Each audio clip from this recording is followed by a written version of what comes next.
Hi guys, இந்த வீடு வெறும் 22 lakhs இருந்துச்சுன்னா நீங்கள் வாங்கிக்கலாம். அப்படி நாம விசிட் பண்ணி பார்த்த இடம் தாங்க நம்மளோட எஸ்வி பில்டர்ஸோட ஃபேர்லேண்ட். இது எங்கே லொக்கேட் ஆகிருக்குன்னு பார்த்தீங்கன்னா நம்ம விஜயமங்கலம் டோல்கேட்டில் இருந்து சரளன்ற இடத்துல வாக்கபிள் டிஸ்டன்ஸ்லேயே லொக்கேட் ஆகியிருக்குங்க. உள்ளே என்டர் ஆனதும் இவங்களோட நேச்சரான அட்மாஸ்பியர் எனக்கு ரொம்பவே பிடிச்சிருந்துச்சுங்க.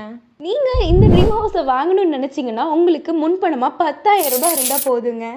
நான் ஆல்ரெடி கட்டி முடித்த ஒரு வீட்டை விசிட் பண்ணி பார்த்துருந்தேங்க. இவங்க கிச்சன்லாம் பார்த்தீங்கன்னா செமி மாடுலர் டிசைனில் பண்ணியிருந்தாங்க. அப்படியே பெட்ரூம் போனீங்கன்னா நிறைய கபோர்ட் ஒர்க்ஸ்லாம் பண்ணியிருந்தாங்க. இவங்க கிட்ட 1 BHK வெறும் 17 lakhs மட்டும்தாங்க. நாம் அப்படியே மேலே போனோன்னா அங்கே பீஸ்ஃபுல்லான ஒரு வியூங்க. அது மட்டும் இல்லாமல் எல்லா வீட்டுக்கும் தனித்தனியாக வாட்டர் ஃபெசிலிட்டிஸும் பண்ணி கொடுத்துருக்காங்க. எனக்கு பர்சனலாக இவங்களோட இன்டீரியர் ஒர்க்ஸ்லாம் ரொம்பவே பிடிச்சிருந்துச்சுங்க. பார்த்தீங்கன்னா இன்னொரு பெட்ரூம் இருந்துச்சு, அதோட இன்டீரியர் ஒர்க்குமே செம்ம சூப்பராக இருந்துச்சு.